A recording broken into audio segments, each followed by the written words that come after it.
Dear students, मैं सुनीता तिवारी, श्री संत गाडगे महाराज हिंदी विद्यालय भुसावल आज आपके लिए लेकर आई हूँ कक्षा 9वीं का वनस्पतियों का वर्गीकरण पार्ट 6।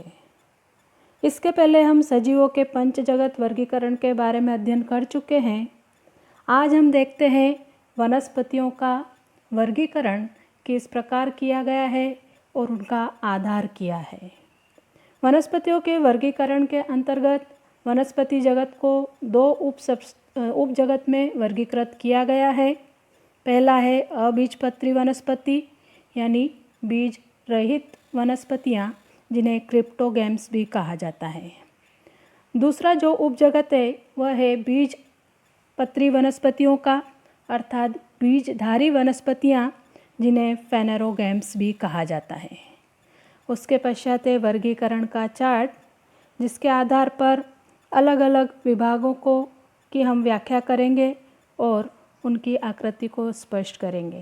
इसके पश्चात है एक बीजपत्री और द्विबीजपत्री वनस्पतियों में अंतर।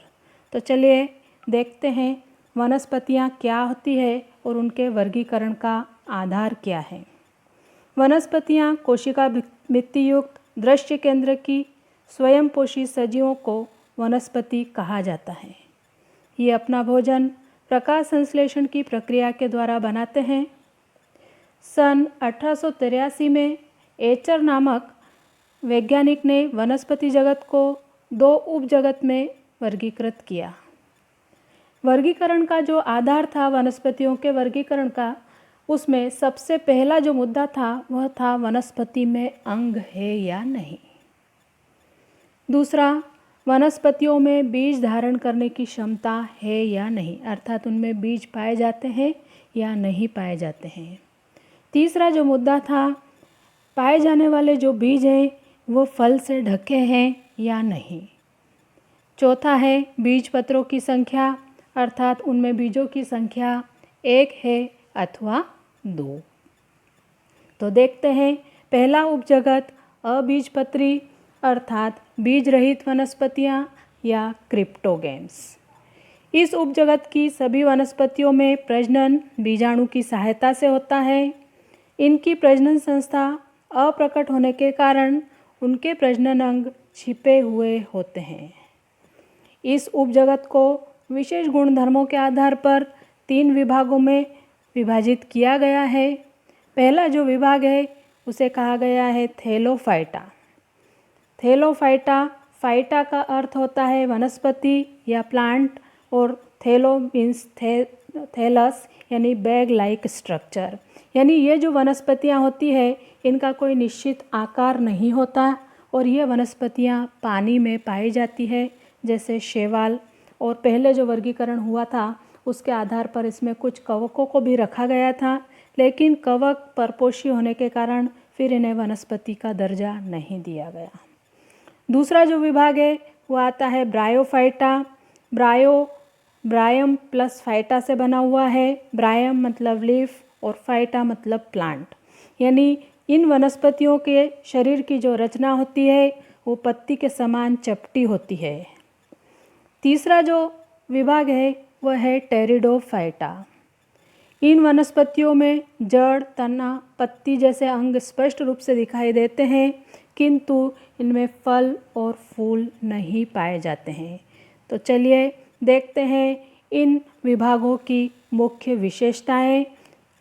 इस उपजगत के 3 विभाग हैं। पहला जो विभाग है वह है थैलोफाइटा। थैलोफाइटा वनस्पति की कुछ विशेषताएं। ये वनस्पतियाँ जलीय होती है। इनमें जड़, तना, पत्ती जैसे अंग नहीं होते हैं। ये स्वयंपोषी होते हैं, अर्थात इनमें हरित लवक होता है, इसलिए ये अपना भोजन स्वयं बनाते हैं। उदाहरण कई प्रकार के शैवाल जैसे स्पाइरोगायरा, यूलोथ्रिक्स, कारा आदि थैलोफाइटा थैलोफाइटा विभाग के अंतर्गत सम्मिलित किया गया है।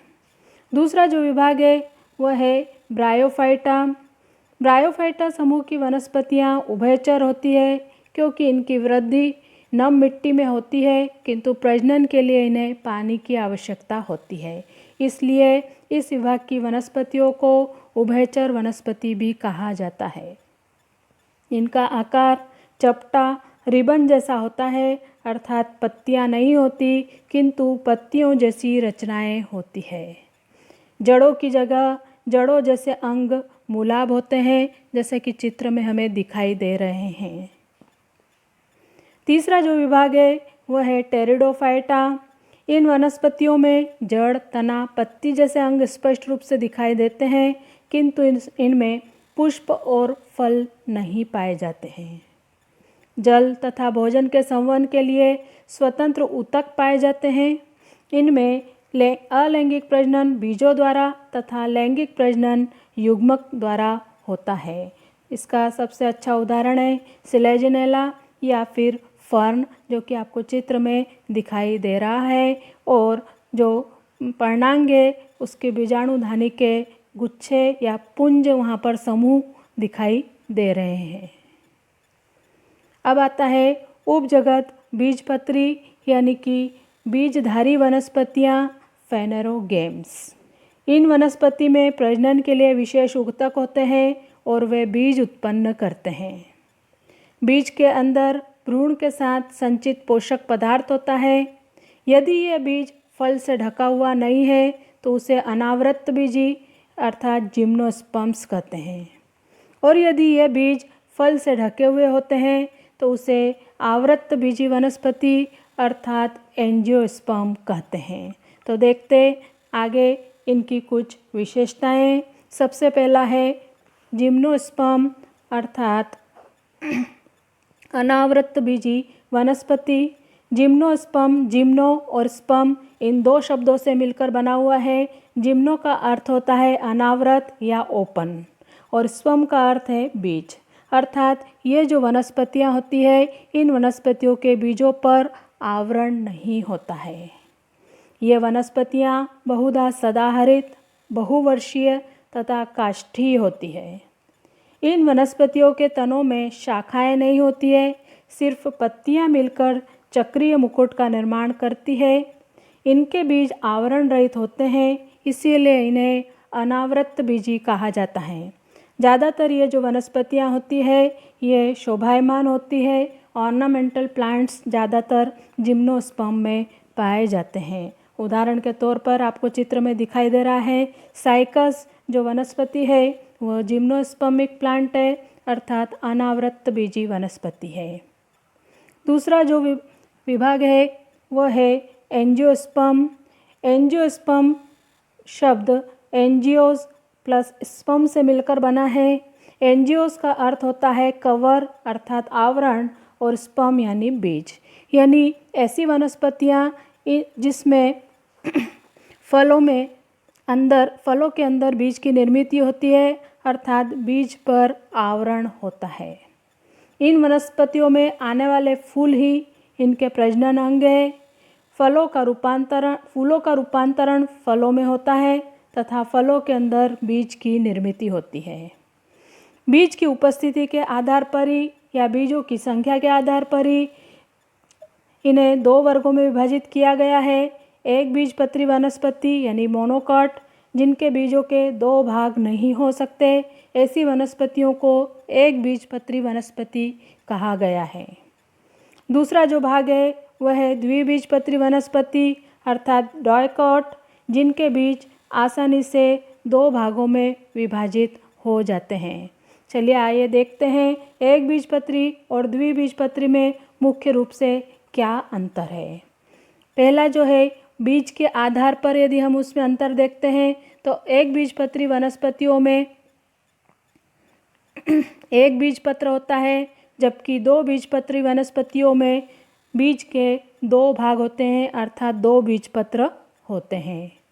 जड़ों का प्रकार, एक बीजपत्री वनस्पतियों में तंतुमय जड़ें अथवा रेशेदार जड़ें पाई जाती है, जबकि द्विबीजपत्री वनस्पति में मूसला जड़ें पाई जाती है। तने का प्रकार, द्विबीजपत्री वनस्पति में मजबूत तना सख्त होता है जैसे बरगद का पेड़। एक बीजपत्री वनस्पति में तना जो होता है वो खोखला होता है जैसे बांस, केला आदि। पत्ती का आकार द्विबीजपत्री वनस्पतियों में जालीदार शिराविन्यास होता है, जबकि एक बीजपत्री वनस्पतियों में समांतर शिराविन्यास पाया जाता है। उदाहरण के तौर पर एक बीजपत्री वनस्पति जैसे मक्का, गेहूँ, ज्वार आदि ये सभी वनस्पतियाँ एक बीजपत्री होती है, अर्थात इनके बीजों को आसानी से दो भागों में विभाजित नहीं किया जा सकता है। जबकि द्विबीजपत्री वनस्पतियों में सेम की फली, मूंगफली, इमली का बीज, आम की गुठली आदि ये सभी बीज द्विबीजपत्री होते हैं, क्योंकि इनके बीजों को आसानी से दो भाग में विभाजित किया जा सकता है, जैसा कि चित्र में आपको दिखाई दे रहा है। तो इस प्रकार एक बीजपत्री और द्विबीजपत्री में हम बीज, जड़, तना, पत्ती और फूलों के विन्यास के आधार पर अंतर स्पष्ट कर सकते हैं। इस तरह से हमने वनस्पति जगत के दो उपजगत अबीजपत्री और बीजपत्री की स्पष्ट रूप से व्याख्या की और इसको समझा।